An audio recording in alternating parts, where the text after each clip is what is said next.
Hi guys, welcome to SecTeb. Today we're going to talk about the history of IMS and how it's related to globalization. Here we go. Have you ever wondered about the history of our money today? Many years ago, before the establishment of the international monetary system, specie money was used. Specie is a metallic money in all of its forms, traditionally gold or silver but including nickel and copper.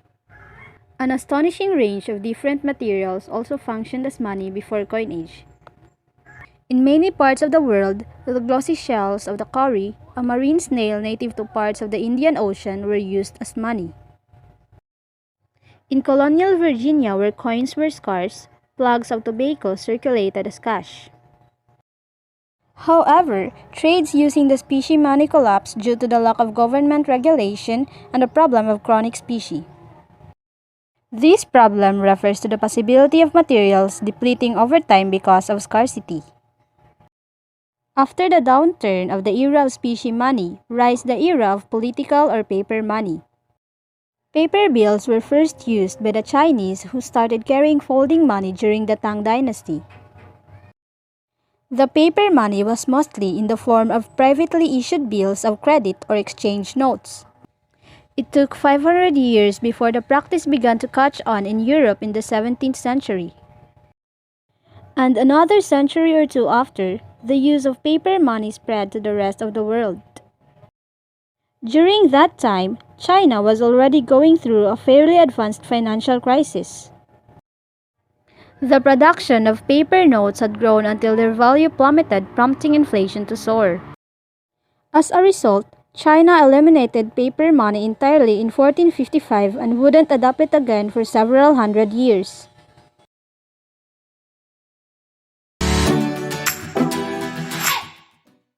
Hi, it's your girl, Mary Prilyne. Oh yeah. So I will be the one to discuss about the classical gold standard and the gold exchange standard. Now let's start. The classical gold standard took place in a very specific period of time, from 1870 to 1914. Classical gold standard, as the name suggests, is basically the idea that your paper money is backed in gold. That at any time you could take your paper bills somewhere and redeem them for a specified amount of gold. Say, for example, that your ship docks to some port in England and you hand your green paper money in exchange of goods, and the local merchant hand their red paper money to buy what's on your ship.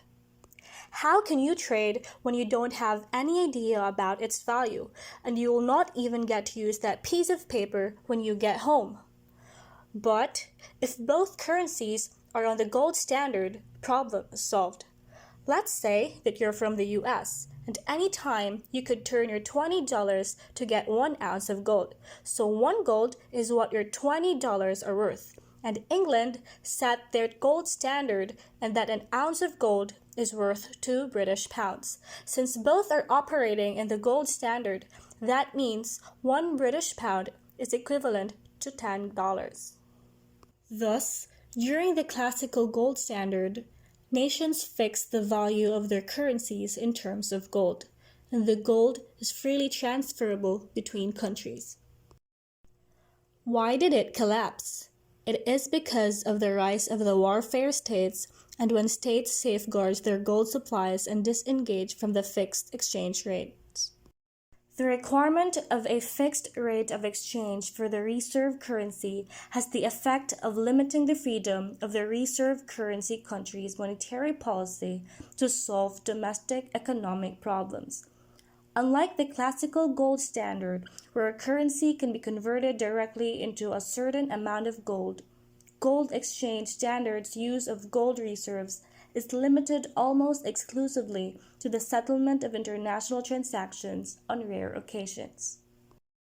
In the period between World War I and II, another system was introduced, the gold exchange standard, where most of the gold was held by the US and the UK.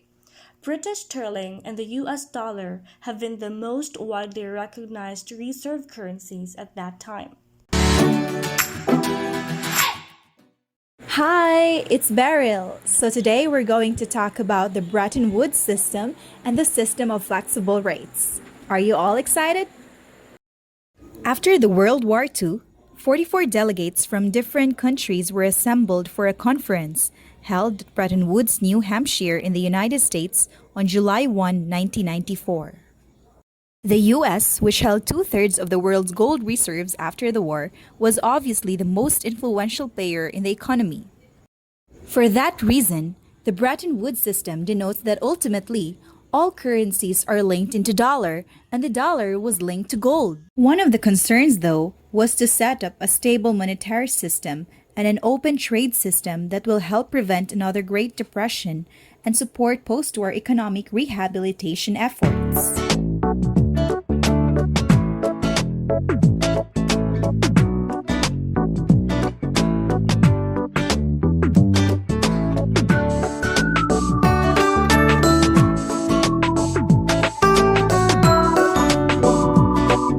One is the International Monetary Fund, which was established to supervise the fixed exchange rate system and help countries with their balance of payment problems. Two is the International Bank for Reconstruction and Development, known today as World Bank, was created to help developing economies grow and to assist in the recovery efforts and promotion of investments. It was not until 1973, when Bretton Woods system completely collapsed, that countries started to implement flexible exchange rate regimes. The flexible exchange rate system can be defined as exchange rates determined by global supply and demand of currency. In other words, they are prices of foreign exchange determined by the market that can rapidly change due to supply and demand and are not pegged nor controlled by central banks.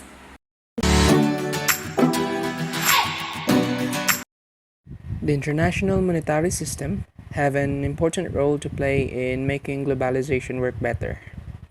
They were created to help restore and sustain the benefits of global integration by promoting international economic cooperation. The creation of the International Monetary Fund focuses on the functioning of the international monetary system and on promoting sound macroeconomic policies as a precondition for sustained economic growth. Today, they pursue within their respective mandates the common objective of broadly shared prosperity. The greatest asset that the system have in fulfilling these objectives is their culture of consensus building, which is based on trust and mutual respect among the more than 180 countries and their governments that make up their membership. That's it for now, guys, and I hope you learned something. Again, this has been Sector. Thanks for watching.